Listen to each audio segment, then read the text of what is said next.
They say storms break people, but for Amani, the storm became her birthplace, and the fire that forged her. She was born in a forgotten corner of the city, a place where tin roofs clattered in the rain and walls, cracked with time and poverty. Her home was small, crowded, and soaked with silence. When Amani was just 5, her father disappeared. No note, no goodbye, just a hollow space in the doorway and the sound of her mother crying quietly through the night. Her mother was a warrior in her own right, juggling odd jobs, skipping meals, doing anything to keep Amani and her little brother alive. But even as the world pressed in on her, Amani dreamed. She dreamed of courthouses, of justice, of standing up for those the world ignored. In the middle of chaos, she whispered stories to her brother by candlelight, stories where girls like her didn't just survive, they rose.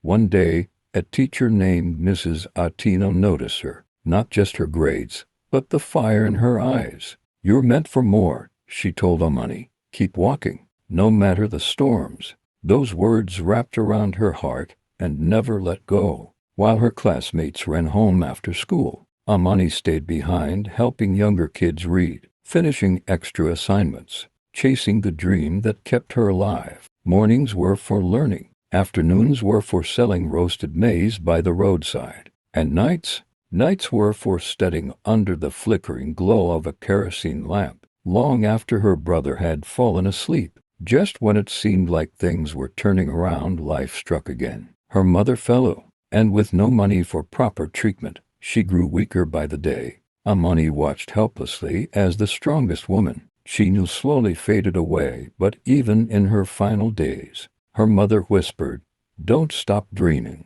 Amani didn't. Getting into university was a miracle. A scholarship, a community fundraiser, a few kind souls who believed in her enough to lift her forward. But even there, new storms waited. She didn't have fancy clothes or the right accent. Her shoes were worn. She often skipped meals to buy books. People laughed, whispered, but Amani didn't care, because she wasn't there to fit in. She was there to become who she was born to be. While others chased luxury and weekend getaways, Amani spent her free time volunteering at legal aid clinics. She stood beside women fleeing abuse, children wrongly accused, old men cheated out of their land. She wasn't a lawyer yet, but she was already a voice for the voiceless. And one day she made it. Graduation day, law degree in hand, tears in her eyes. She looked up and saw her mother's smile in the sky. She felt the presence of her younger self,